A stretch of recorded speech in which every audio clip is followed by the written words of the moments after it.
They can join if they want. Yeah. All right. Let's go ahead and get started. Can everybody see me again? Mm-hmm.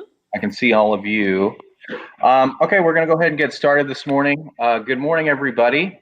Thanks for joining us this morning. My name is Pat Kane with the Museum of the Grand Prairie in Champaign County Forest Preserve District. We're going to begin another Mornings with the Museum program we're doing once a month now, where we ask you to join us live to ask us any questions that you may have. We'll answer them here live, and then also we have a theme each week where we discuss some awesome things related to that theme. The theme for this week is back to school, which we will jump into in just a few moments. But before we do that, let's learn who is on the stream today. So if you could, those museum staff members joining us today, I'll call on you. We'll go around and introduce ourselves. Tell us your name and what you do at the museum. So let's start with Barb. With me? Yeah. I'm Barb Wolfschlager-Garvey. I'm the director of the Museum and Education Department of the Champaign County Forest Preserve District. And I keep all these guys in line. Thank you, Barb. Katie, how about you? I'm still laughing. I'm Katie Snyder. I'm the education program specialist, so this is a good topic for me at the Museum of the Grand Prairie in the Champaign County Forest Preserve District. Thank you, Katie. And Sandy, how about you? Oh, it looks like Sandy, you got to unmute yourself. You're muted yourself. Am I okay now? So I am Sandy Osborne. I've been an educator at the museum for 24 years, and I love working with children. And of course, I miss them very much right now. Well, thank you, Sandy. Thank you, Katie and Barb, for joining us today for another Mornings with the Museum program. We would love to know who's tuning in out there. So let us know where you're watching from by writing it in the comment section down below. We're streaming live on Facebook and YouTube here this morning for this program, but we would love to know where you're streaming from. I'm at the museum. I'm in our exhibit, the Grand Prairie Story, in front of our general store section. And Barb is back in her office, and Katie and Sandy are streaming from across Central Illinois here. So we would love to know where you're watching from today. Write that down in the comment section below.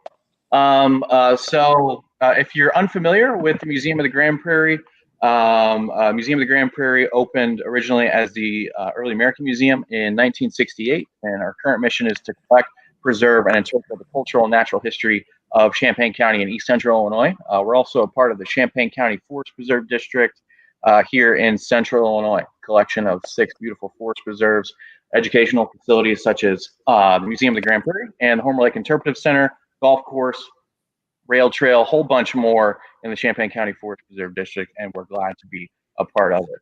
A few upcoming programs happening with us, some other things we're working on. Just wanted to let you know before we get started with today's program. So the museum is open now on a limited basis. We've been open since early July, Tuesday through Saturday from 1 to 5 p.m. But we are asking visitors to pre-register before visiting. Reserve your time slot. We have limited time slots for visitors to join us here at the museum. We ask for you to pre-register online. You can find those registration links on our Facebook page, on our website, museumofthegrandprairie.org, or also the Forest Preserve District's website, ccfpd.org.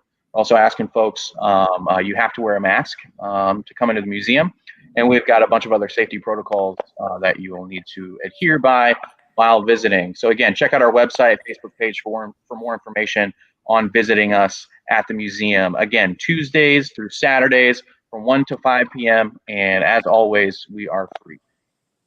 I have a whole bunch of great digital content we've been putting out over the past several months on our social media pages, things such as stories of local history, pieces from our museum's collection, virtual summer camp videos, virtual events and concerts, and so much more. So please check out our social media pages on Facebook, Twitter, Instagram, YouTube, and Goodreads. Next week, we ask that you join us as we celebrate Welcoming Week. Welcoming Week next week, happening from September 12th to September 20th. Katie, I don't want to put you on the spot, but do you want to tell us a little bit more about what we're doing for Welcoming Week next week? Yeah, we're excited to be able to offer this. In the past, you may have come out to make ice cream with a new friend, which was a lot of fun, but obviously not a great choice at this point. So we have put together some videos that welcome you to the museum and kind of just give you a little overview of what you can do when you come out and visit the museum. And we have those translated with voiceovers in both Spanish and French, and we also have an English version. And I'm hearing feedback. Are you guys hearing feedback on me? Yeah, I am. I'm not hearing any. Okay, so those start, I believe, Sunday night. Is that correct, Pat? And then we have them on alternate days, with the museum doing one day and Homer Lake Interpretive Center doing something similar on the next day, and back and forth. So throughout the week, we'll have English, French, and Spanish welcoming videos. And then the cool thing about that, I think, is that those will always be available to newcomers to get a little glimpse. We'll put those up on our YouTube channel, and that will always be available to newcomers to get a little glimpse of what they can see when they come out to visit. Because, of course, as Pat just said, we're still open for visits, and we hope that all the newcomers to our community come on out and check us out. All right. Well, thank you, Katie. And as Katie mentioned, check out those videos as they come out next week for Welcoming Week, where we're welcoming everyone to come and visit us at the museum, Homer Lake Interpretive Center, and other parts of the Champaign County Forest Preserve District. I'm not hearing any audio issues on my end. If anyone out there watching on Facebook or YouTube, let us know if you can hear us okay, or if you're having audio issues, if it sounds a little garbled, or if you're getting any feedback. We'd love to know if things are going okay on your end. So write that in the comment section, or give us a simple thumbs up if everything sounds okay to you out there. Also, Katie, Julia, our friend Julia, said, Katie, I like the art in your background. Smiley. Oh, good. So Yeah, so I these passed are that. a local women artist, actually. Yeah, so Yeah. if you walked around, we could do a little tour around here sometimes. It's all local art in my house, and often women. So I like it too, Julia. I like it too. Thank you. Yeah, thanks for tuning in, Julia.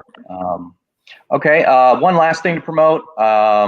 Next Thursday, a week from tomorrow night, our third installment of our Soloists for Suffrage virtual concert series is going to happen on Thursday, September 17th from 7 to 8:30 p.m.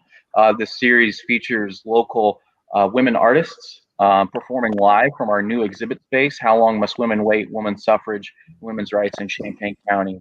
And Rebecca Rigo will be joining us, local artist, performing live from the exhibit space. An awesome, intimate acoustic set, again, from 7 to 8:30 p.m. on Thursday, September 17th, and that will stream live right here on our Facebook and YouTube pages.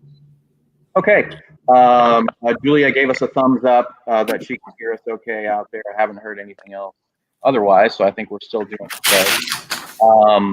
A few other, we'll go ahead and jump into the topic, but again, let us know where you're watching from out there, or if you have any questions for us. This is meant to be a live Q&A too. We'd love to answer any and all questions you may have, whether it's related to our theme of back to school, questions about the museum in general. You want to know our thoughts on certain topics, ask us some questions, because it makes it way more interesting for us and for you when you ask us those questions. So write those down in the comment section below, and we'd be happy to address them.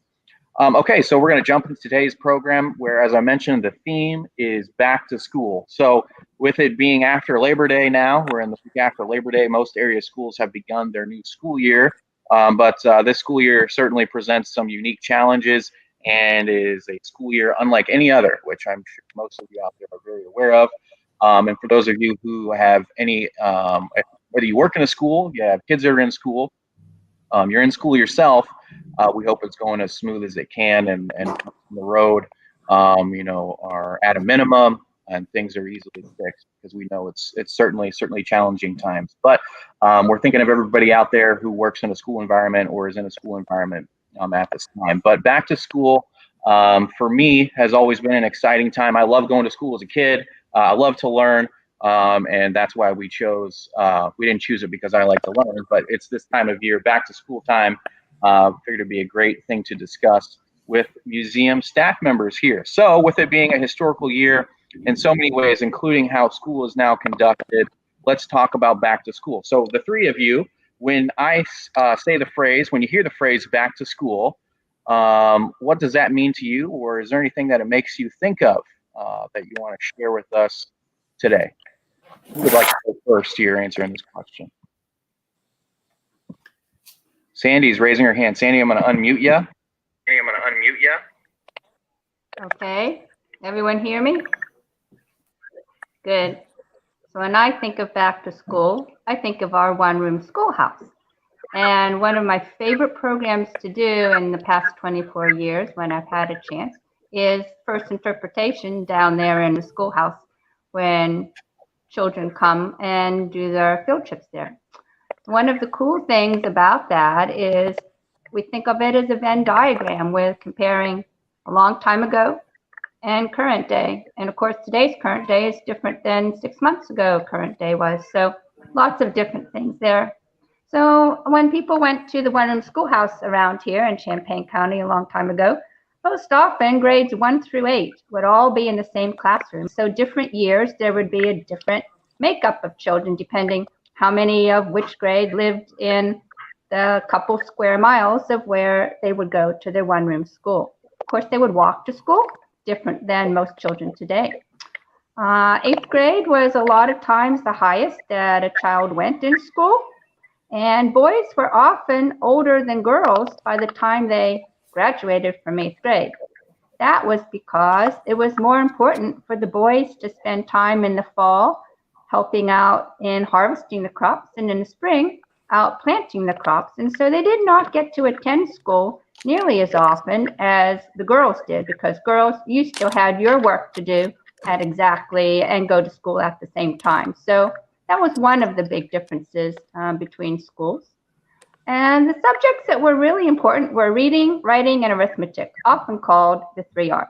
Today's school, reading is also very important. Arithmetic is very important. Writing, if you're actually writing stories, is important, but the handwriting isn't quite as important, because today most of that is done on electronic devices, and you don't have to practice the exciting cursive writing, etc., that we see in a lot of old things. They would, of course, take only sack lunches to school. Sometimes today children take sack lunches. Sometimes they would have hot lunches. It's a very fun activity to do. The schoolhouse is currently closed right now, but once COVID is gone and we're returned back to normal again, in the summertime, the schoolhouse is open during our main visiting hours, and it's a great place for you to take your family. There are desks, there's chalkboards, there's chalk, there's a couple reading books down there. It's a very nice place for you to go to. This summer, several of us made Schoolhouse videos, and they are still up on our Facebook pages. You can go there to watch them. You can enjoy those with your children. And if, like myself, you happen to be virtual schooling with your children instead of sending them to school, you could use those as some assignments, and they would be a great way for you to engage your children in what school used to be like and be able to continue it. Some of the artifacts that are in there, we're going to talk about in a little bit. So come visit us at the schoolhouse whenever we're allowed to let you back in again. And have a great school year, everybody. Thanks, Pat. Yeah, thank you, Sandy. And as Sandy mentioned there towards the end, since we can't have the schoolhouse open, we weren't able to open the schoolhouse this summer. We did do some virtual summer in the schoolhouse lessons, which Sandy did 2 wonderful lessons, as well as a couple volunteers, Sandy Lou and Judy. Also did some really great virtual summer in the schoolhouse lessons, and those are on our Facebook page and our YouTube page. So go and find those to partake in some schoolhouse lessons virtually, from wherever you may be watching. Okay. Well, thank you, Sandy. Katie or Barb, back to school. What does it make you think of? I can go because I'll jump off what Sandy was talking about. Well, first, when you talk about, this isn't jumping off what Sandy's talking about. When you talk about what does it make me think about, so I was a teacher, a classroom teacher, mostly upper elementary, but also kindergarten, believe it or not, for a while. So I was a teacher for, I don't know, roughly 85 years or so. I'm not quite sure. Not quite sure. But so what it makes me think of is if you're a teacher, like you go to the store, you go to Meijer, you go to Target in I don't know, early June, and the school supplies come out and you start to sweat a little bit because you haven't even started to think about it, right? But then early August, you're starting to think about it. You're going into school, you're getting your classroom ready, you're getting all your different units ready for the year. So this year, it's been tricky for teachers, right? Because first they were getting ready in that way, thinking they were going to be in person. And then they had to switch gears and start thinking about how to deliver all that virtually. So it's really, it's a lot. And then since I came to the museum about roughly 5 years ago, what the beginning of school meant to me is we would really stop our summer programming and really quick, pretty much the next week, kind of switch over into our school programming. So there wasn't as much time to kind of switch it in your brain. But we did, obviously we did different things than we can do now. We did, as Sandy was talking about, we did field trips where kids would come in, and we hope to be able to do that again when it's safe.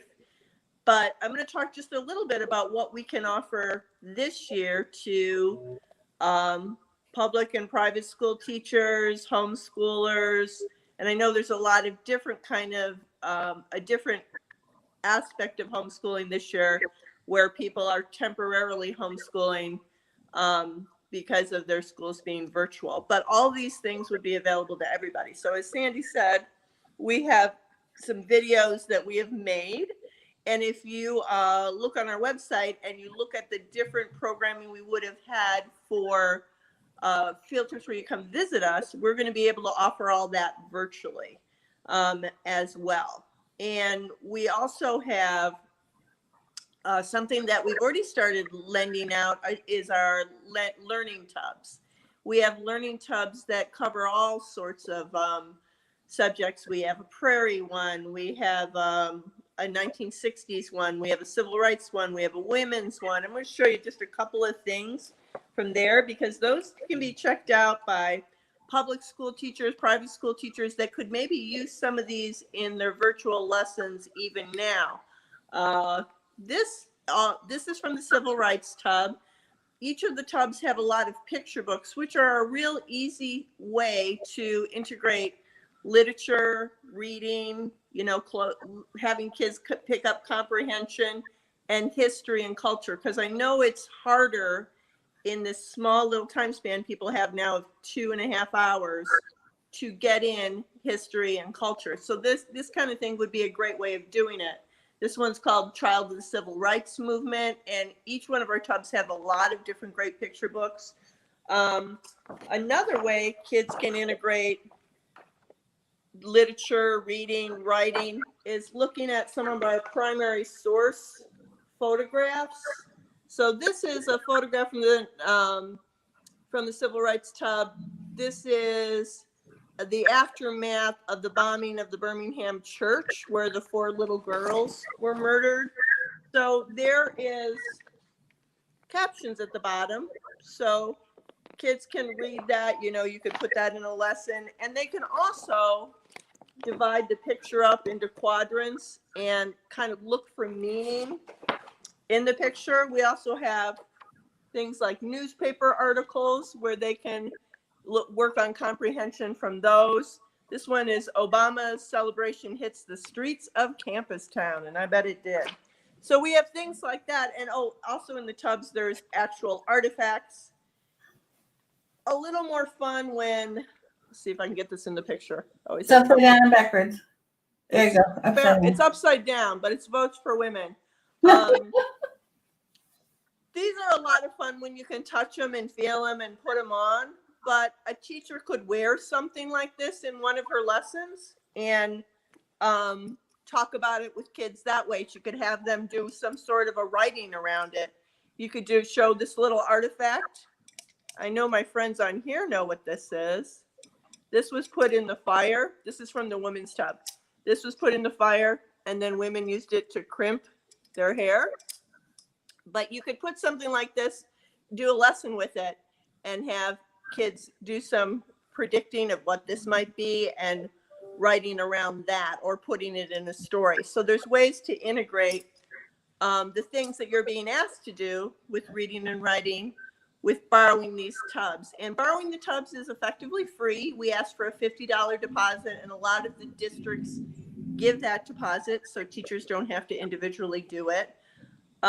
We're also able to help writing some lessons that would be directly for your class. So really all we really need is for teachers to get in touch with us, and we can figure something out. If you're a new homeschooler, look on the website, see what we have. Pretty much we're trying to offer everything that we've offered before, just in a safer way during this time of COVID. And Katie, to find out more info, folks could go to where? Well, they can go to our website, but like if you have a specific question, the best thing really is to email me and I'll get back to you. We can talk on the phone or we can email, because lots of times we develop things individually with the teacher. So if they can email me at ksnyder, ksnyder @ccfpd.org, that would be the best way of getting something started. Got it. Well, cool. Yeah. And, as you said, I think you've said this before in a previous program, we're having to, shift our minds and, try and retool and rethink things with the current COVID situation, but still a whole bunch of awesome ways that the museum can enhance education. Things we've been doing for a long time and now can be offered virtually, and also a lot of awesome hands-on stuff that you can borrow from us in those loan kits and those loan tubs. So thank you, Katie. Barb, how about you? Back to school. What do you think? Well, it's kind of funny because Katie sees school supplies in the store and she starts to panic. Right? I see school supplies in the store and I go, "Whoa! I love school supplies!"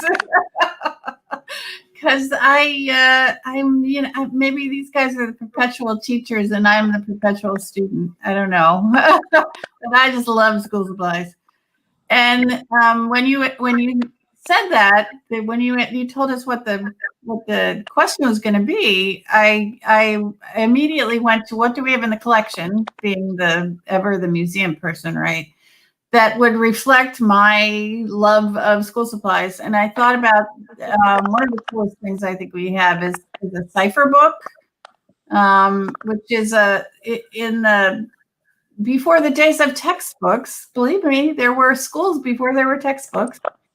And before the days of textbooks, people would create their own mathematics book. So we have a book it's between 1820 and 1825 that was created by somebody, I've forgotten the guy's name, to remember how to do arithmetic. So there's a page for how to do addition. There's a page for how to do long addition. There's a page for how to do subtraction. And people would keep these books their whole lives so that they would remember how to do certain operations, which it seems crazy to us, but there was no internet. There wasn't even a textbook. So, Pat, you want to show one of those pages? I am trying to do that as we speak, but I'm getting a not responding thing from StreamYard, Google Chrome. So having some tech issues here. Oh, okay. Well, the book that we have has math lessons in it. So it's got addition, subtraction, multiplication, times tables, fractions, how to do fractions, how to calculate interest, what are standard weights and measures, and even and this is how we know it's pretty early, how to convert British money to American money. And then it also has a whole bunch of those things that everybody hates, story problems at the back, so that you can remember how to figure out what operation you need to use to solve a problem. And the really cool thing about this is that you can come see it. So you can come see it. It's in the Lincoln exhibit. Because in 1855, Illinois passed right about the same time that Lincoln was coming through here. The state of Illinois passed legislation to provide free education to all citizens of Illinois. That meant that the state took on the burden of teaching every single person. And the reason they did that was because it was thought to be good for democracy that everyone could read and write and understand the issues of the day. So here we are, we're back to being educated voters. And so we wanted to put something in there that reflected the education of 1855 and just before. Now, what's really, really cool is that Abraham Lincoln himself, between 1820 and 1826, so between when he was 11 and 15, he made a cipher book just like this. It's not the one that's in the museum, but it's in, I believe it's in the Smithsonian. And so he made a math book for himself so he would know how to do math for the rest of his life, right? And a couple of years ago, I think it was about 10 years ago, two professors from Illinois State discovered a page of Lincoln's book that wasn't a Lincoln Cipher book that wasn't with the rest of the book. In the collection at Harvard, it had been disconnected at some point in the past, and they determined that it was his. And so there's another page, the Lincoln Cipher book, which probably only excites me, but. And the one thing I really wanted to show you from that cipher book, and then I'll quit, because we're not going to get the pictures, are we, Pat? No, they're having issues, but I can post them in the comments afterwards. Oh, that's a great idea. I'm sorry, everybody out there, that we can't see the cipher book right now, but I'm having technology issues. So right, is that there's a page at the very front of the book that's just a bunch of ink blots, and that's because this is a book you're going to keep for the rest of your life. You want to make sure that it's not a mess.